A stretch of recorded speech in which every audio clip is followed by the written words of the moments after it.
Okay, so good morning, everyone. So today's topic for the session is bank lending. Okay, so before starting the session, first of all, we should understand the topic that what do we actually mean by bank lending. When we talk about bank lending generally means when a bank provides loan to borrowers. Like we know that nowadays without taking loan, no country or no individual can run their business. Definitely, we need to take loan from the bank. We need to get some funds from the bank if we wants to increase our business. And who is the biggest supplier for that loan? Definitely bank. When we need a loan, then what we are waiting for? Definitely we will be going to a bank, sure, or we can go to some relatives or someone else. But now a question arises for a bank why the bank lending concept becomes very crucial. Why bank needs to be very cautious when they are giving loan, because bank giving loan, it's a very important function for a bank. See, when banks were established, they were established with two main purpose. First purpose was taking deposits, or we can say savings, from a public, and second thing, giving loan to the public. And how banks provides loan to the public? When people, they deposit their money to the bank, and out of that, from that money, some certain portion bank provides loan to the borrowers. But bank cannot provide loans to the borrowers like carelessly. They have to be very cautious, they have to take certain precautions. So when we are talking about bank lending, in short, bank lending, when bank provides loan to the borrowers, if someone is asking for the loan and bank is providing the loan, that process is called a bank lending. But it is not that simple as it seems, correct? So when we are talking about bank lending, it's a huge process. If some person is coming to the bank and asking for the loan, bank, they have to carefully just evaluate their application. They have to appraise that whether that person is actually deserving, or you can say the eligible to take the loan or not. Sometimes we can give the loan to some wrong person, right? We can give the huge amount of loan to the person, that means he don't deserve that. So what will be the flaw in that situation? Flaw will be that there might be a possibility of default risk. That might be a possibility that after 2 years, certain years, for how long that person has taken the loan, that person will not refund your amount. Then that will be a loss for a banking sector. So that's why the first point it is written here, that why this is very important. Because nowadays, if you'll check the history of any bank, major reason for the failure of a bank, that banks, whatever the loans they have given, that has converted into NPA. When we are saying NPA or NPL, we are talking about non-performing loan. So non-performing loans basically are those loans on which banks, they are not generating any income. For a bank, a major source of income is the interest income. The loans they have given to someone, to the institution, or to the individual investors, or to some other financial institutions, the interest they are getting on that loan, that is a major income for a bank. But if someone makes a default, they are not repaying their loan, that becomes the major reason for a loss for a bank. So NPL or non performing loan are the major reason which hamper a lot on the profitability of a business. So that's why bank lending becomes very crucial, because if bank giving loan to a right person, more chances the default risk will be very less, correct? So now what are the risks associated with this? Let's see this, have a look on that.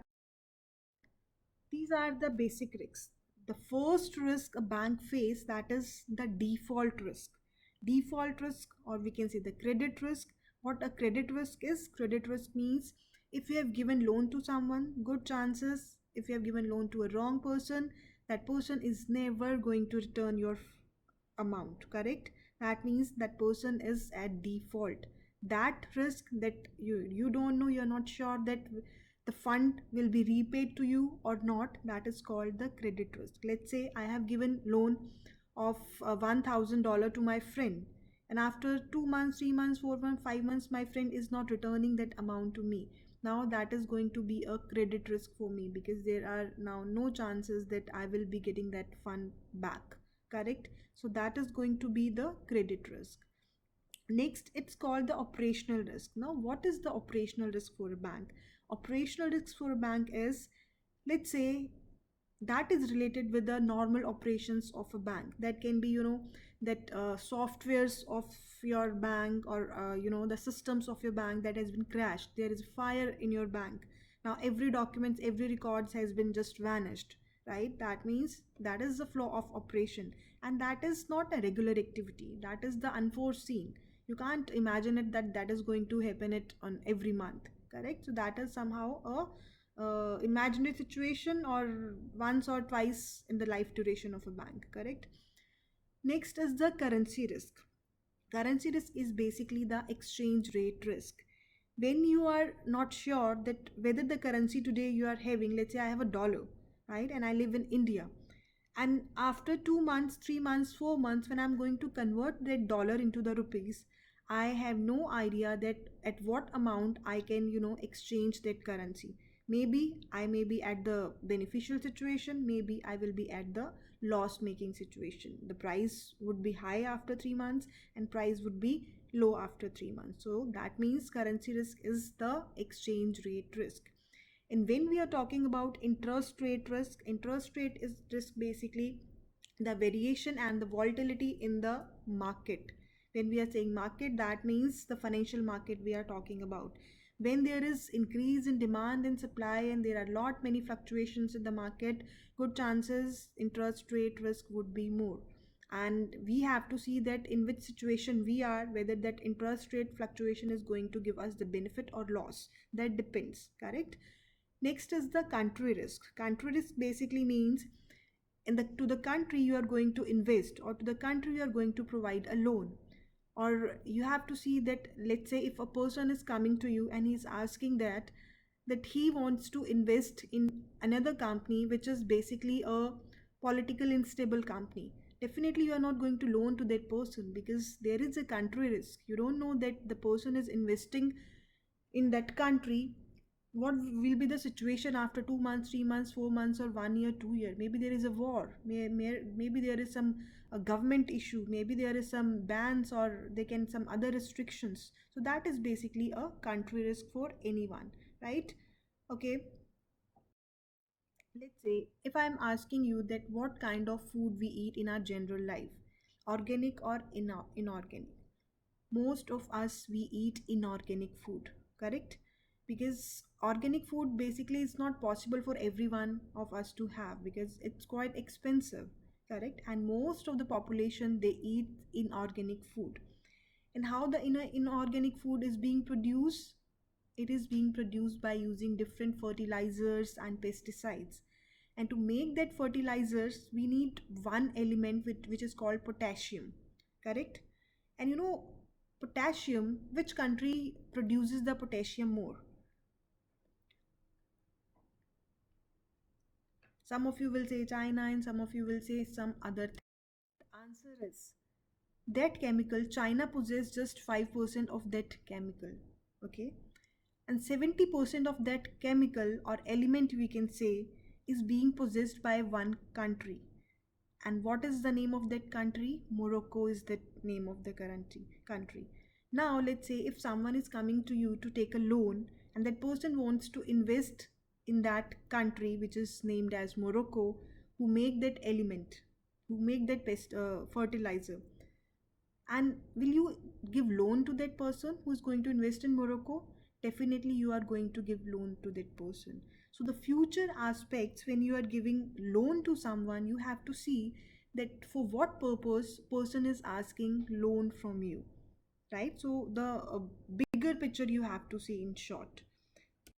Nextly, if I have to ask you which is the depressed country in the world, take 3 seconds and let me know the answer, or you can type your answer. Okay, so we are just finishing this topic here. Next slide, we will continue in some other video. In short, if we have to again just discuss that what a bank lending is basically a process when a bank is providing loan to their customers, right? But providing loan is not simple. They have to be very cautious, they have to evaluate the application, they have to review the application with all risk and return measurement. banks, they have to see that what risk profile person or a company they are carrying with them, right? If there are higher risk profile borrowers, then we need to be very cautious, right? And if the person is having lesser risk profile, then we can go with the easiness, correct? So bank lending is a very important part for a bank, because that can, just enhance their profits, their numbers, and that can put into to the bank into a very problemful situation. So let's stop it here now. Thank you so much. So we'll see you in the next video. Thank you.